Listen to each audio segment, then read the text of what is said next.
Hello everyone, welcome back to our channel. This is Melanie from Honey Music School, and today we have a special guest here again. It's Tomo-sensei, who is teaching singing course at Honey Music School. So Tomo-sensei, how are you today? I'm doing great, thank you. How are you? Yeah, I'm good, thanks.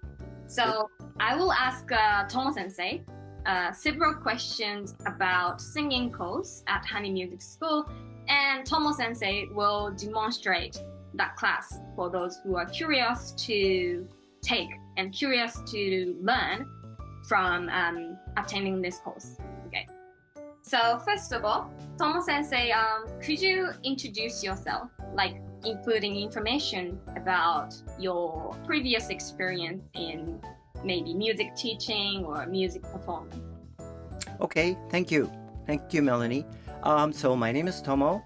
I'm a multi-instrumentalist and a vocalist, and I have been doing music along with my business of global technology projects. So it involved IT and it involved working with global teams. So I've had an opportunity to travel around the world and work with people all around the world. In terms of music, so similar to that, I've had the opportunity to work with many artists and organizations, not only through music, through playing, but also through interpretations, translations.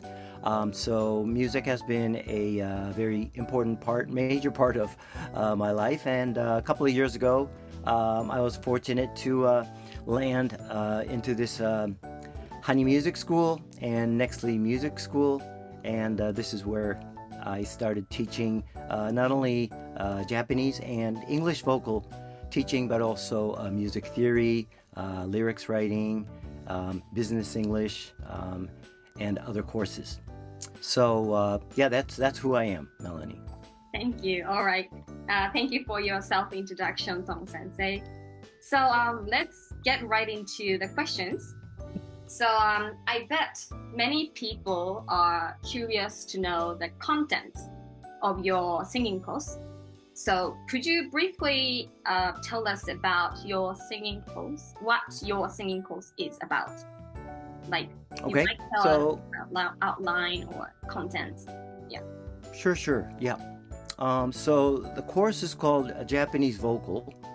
So as the name infers, I teach both singing in terms of the vocal aspect as well as the Japanese language. There is no curriculum, so each student has I customize the course to each student's needs. So the first lesson, we go through what the objectives are of the student, what are some of the challenges that the student faces, and we try to come up with something that will help the student try to reach that goal. The goal could be a short-term goal, like there is a stage performance next month. So we brush up on a song that the student is currently working on, or it could be a stage performance 6 months later, or they want to be a VTuber, they want to do a video on their own, on YouTube. So many different requirements, and so I tried to customize as best I can based on. So let me share my screen. This is sort of I always go through. Is this working? Can you see it's this? working. Okay. All right. So and these concepts, right, and the areas that I work on in my course, basically the same. Whether I teach Japanese singing to non-Japanese students or English vocal or English singing to Japanese students. I separate exercises between or the stuff that we do. I separate between exercise and performance. Okay, exercises are boring, right? But we need exercises in any sport, in any language. That sort of builds your muscles, right? Yeah. In order for you to ultimately perform. I think everybody probably, the ultimate goal is to perform at their best. But in order to do that, we have the exercises. What are the areas, right, where we need to work on? One is physical. So it involves the vocal folds, right? It involves the mouth, your body, right? I always go back to the point where we need to be relaxed when we sing, right? So we always go back to this physical aspect. Pronunciation. This is also a result of how we move our tongue, how we move our lips, right? What shape do we create within our mouth cavity, right? Do we use a nasal cavity or not? And especially the difference between the Japanese and English language, we need to take a closer look at the consonant versus vowel, right? Sounds are similar, but when you really dig into it, the mechanism is kind of different, right? So we focus on the specific consonant versus vowel mechanism for each language, or depending on each language. Obviously, since it's a singing course, we do need to understand the lyrics, right? The melody, the way you feel, how you express everything depends on the lyrics, right? So we go through the meaning of the words, right? How do we create the sound, right? We talked about the pronunciation, we talked about the meaning of the lyrics, but at the end of the day, singing in any language is all about creating the sound, right? And then the phrasing is also very important, right? Because when somebody says, I love you, it's I love you. You don't want to stop in between, I love you, right? Sounds like you're hesitating, right? Yeah. So phrasing is very important in singing. And then obviously expression, right? As words, as sounds. So we go through these boring exercises, try to improve how we create these sounds so that we can express the meaning of the lyrics, right?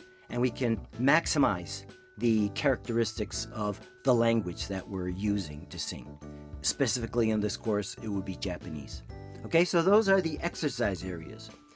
Some of the areas that we work on with students in terms of performance, right? So we do lots of exercises, but when you're on stage, you want to forget everything about exercises, right? And you really don't want to focus on anything except your performance on stage, right? But in order to do that, you do need to practice the performance part as well. Number one, right? Pitch, obviously. So we use scales, right? We use vocal exercises to make sure we improve, or we can improve pitch. Rhythm is also very important, right? Rhythm is not only what kind of pattern of rhythms the song contains, but also the singer needs to feel the beat, right? The audience can really hear whether the singer is really feeling the beat or not. So that's something that we exercise or practice. Phrasing, we already talked about. Breathing is also important. I always say breathing is part of singing. Breathing is just as important as creating the sound itself. Number 4, understanding the story. Now you have all the essential musical components, right? In order to create this 3 to 4 minute drama, right? The performer needs to understand the story before they can convey the story or the emotion, right? So the singer needs to understand the story. This is sort of in line with number 3 above. Okay? Now, once you understand the story, you need to be able to tell the story, right? So that's another dimension that we need to work on. Energy and the will to convey, right? Unless you have that energy, right? That you want to tell somebody what you're feeling through the music, right? So that's something we also work on. And the last one is sound and pronunciation. And that's sort of in common with number 4 above. So I combine these. Sometimes a student can work on one, right? But that becomes boring. So we try to find other areas that, the student can improve or take interest in it, right? But this is basically the palette, that I work off of. I see. Oh, that sounds so brilliant. So you cover all these areas, maybe depending on students' requirements. Right. Yep. Yep. Yeah. Mm. So, yeah, now could we just briefly demonstrate your singing course, like each lesson for people who are interested in taking this course, or maybe who are interested in learning J-pop or anime songs in Japanese. Yeah, just Okay. going through the important parts would be fine. Sure. Sure. Sure. Yeah. Well, okay. So let's say we start the lesson right now, right? Okay. So I say, good to see you again, right? So we've been taking lessons maybe once or twice a month, and we've been doing pretty well, right? But I always start with the exercises. Like the first lesson that I have with the student, I go through my 15 exercises, and those are physical exercises like stretching, right? Because I always go back to this first part, right? In order for us to be able to sing, right? Sing our best, we need to be relaxed. So we do our physical exercises, and then we do our vocal exercises.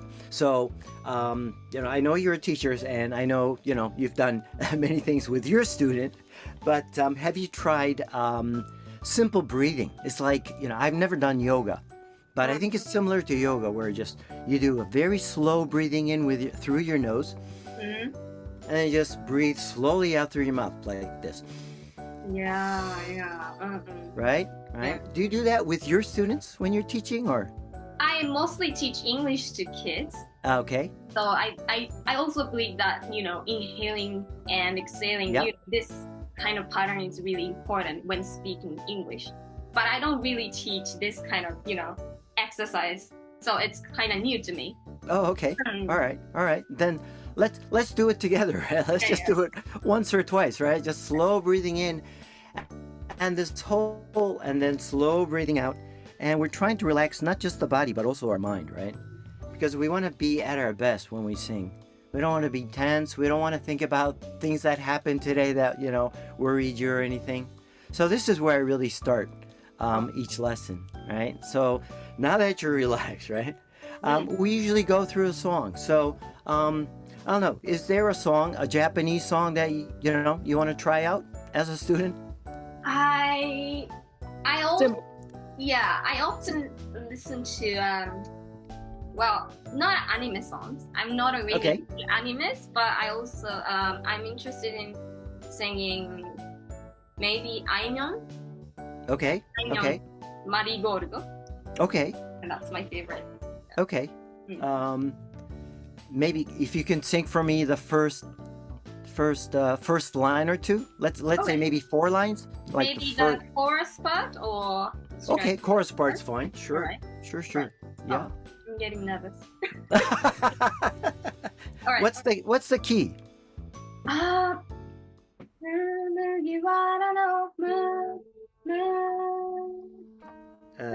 D. Yeah. Okay. All yours.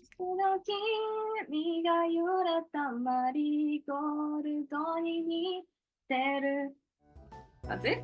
Okay, good. I love your voice. I love your singing. So how do we make it better? I can't make yours better, but let's say, based on the students that you've seen, right? Where have you seen like some challenges in terms of pronunciation, let's say? I've met many students who are struggling with the Japanese pronunciation, especially when they have to make an emphasis on the vowel. Maybe they tend to pronounce each syllable really choppy, Yeah. I think that's one of the problems they are facing when they Okay. sing. Okay. No, I've seen that a lot. You're right. And then I think maybe the difference between the pure English language versus the singing is that in a song there's already rhythm, right? So it's very hard to sort of become blocky or choppy in singing. I sort of see it the other way around in some students, where students just go through the sound, right? And they obviously mix up the vowels, and it becomes very mixed, and it sounds like it's all continuous, but it doesn't have that choppiness. Yeah. So it doesn't sound Japanese. Because in Japanese, right? So the other chart that I usually use is this one, where I say, pronunciation in Japanese, right? Each sound syllable always ends with a vowel, right? With one exception that I know, which is vowel right? So except for the I think all sound syllables end with a vowel. Yeah. Right? And then each vowel only has one sound, right? So we only have 5, right? A, I, U, E, O. And if you have a doesn't change, right? It's a consonant. So each vowel has only one pronunciation, right? A, I, U, E, O. And then you combine the consonant and the vowel. So a, I, U, E, O on the left-hand side, you put a consonant in front is nga, shi, ku, de, bo, right? I took these from one of the songs, but it could be a combination of any consonant. And so it's very easy, right? From a construction of each sound syllable, you take a sound of the consonant and you add one of these 5 sounds, right? So I asked the students to practice the consistent sounding vowels, right? A, I, U, E, O. And then I say, okay, let's add a consonant and see if you can keep that vowel sounding the same. Because many times students in one sound syllable, in Japanese would be one hiragana, right? Let's say ku, right? If the vowel of the next sound syllable is an e or something, e, right? So ku, let's take an actual word.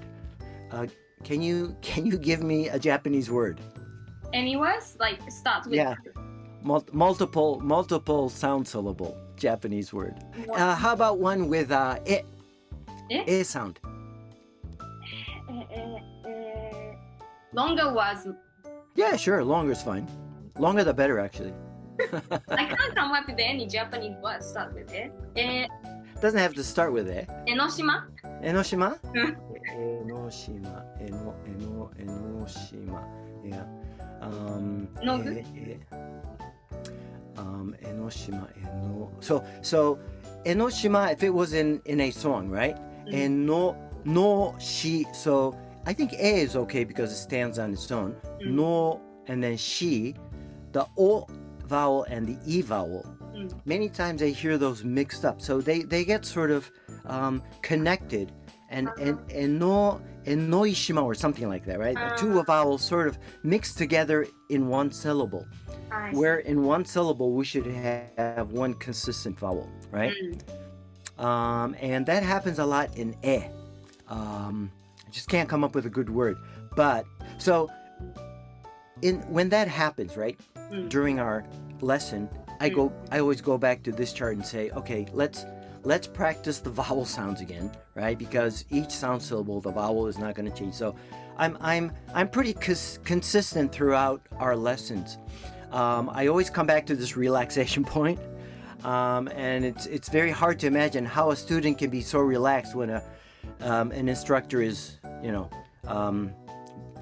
asking to try to do so many things all at once from the student, but I still try to ask the student to be relaxed. And the other one is try to go back to the essence of the pronunciation, right? It's only 2 parts. It's just consonant and vowel. It's simple. It's very simple from a construction perspective. But once students start singing, what happens in singing? The student's mind goes into trying to sing at the right pitch, trying to sing the right rhythm, and the first 30 minutes of the lesson when we're trying to work on the pronunciation, when they were speaking, when they were singing without the music, was great. And then once they start singing with the music, they forget everything that we worked on. And they're sort of, going back to what they were singing an hour ago. So I always have to, get the student back to these fundamentals, right? Yeah. Including my 15 exercises, just to get relaxed, because I always become, like this. And so, I'm trying to help the students, but maybe I'm not. I don't know. Wow. Yeah, that was so much fun. And I believe that many students, learners of Japanese, can gain much information about not only how to sing, as you just said, how to sing properly in Japanese, but also how to pronounce, how to pronounce syllables and words and phrases in Japanese properly by, joining in your singing course. So in closing, could you give us a quick word, especially for those who are interested in taking your course? Like that. Okay, so yeah, thank you. So, as hopefully, as you can see, right, we cover both the Japanese aspect as well as the singing aspect. So, usually you would have to go to some class to study Japanese, right? That's one thing. And it's very difficult to learn a new language, right? There are many vocal schools, and you can certainly learn singing there, but you can only learn the singing aspect. In our school, at least this course, you get to learn both at the same time, and hopefully we're going to have fun doing that. Yeah. Right? Because we're going to select the song that you want to sing. As I said before, we're going to customize the curriculum so that it's going to fit your needs, right? So you tell me what you want to do 2 weeks later, 2 months later, 2 years later, and then we're going to drive towards that. And we're going to work together, right, based on these essentials. But together we'll have fun and learn and grow together. So, any interest in Japanese or singing or both, please come and join us. We have a nice trial lesson. And, I'll meet you there, and hopefully you'll take interest and become one of our students. Yes. All right. Thank you so much for coming today, Tomo-sensei. So thank you very much for your time. Thank you. Today we have Tomo-sensei as a special guest, and I've asked several questions about his singing course at Honey Music School. So I hope you enjoyed it, and please visit and subscribe this channel if you haven't done this yet. And we'll see you soon in the next video. See you. Bye. Bye-bye. Hi guys, thank you so much for watching this video. We are the music school which can learn songs and the Japanese language at the same time. All members are native Japanese teachers. We look forward to hearing from you. Bye bye.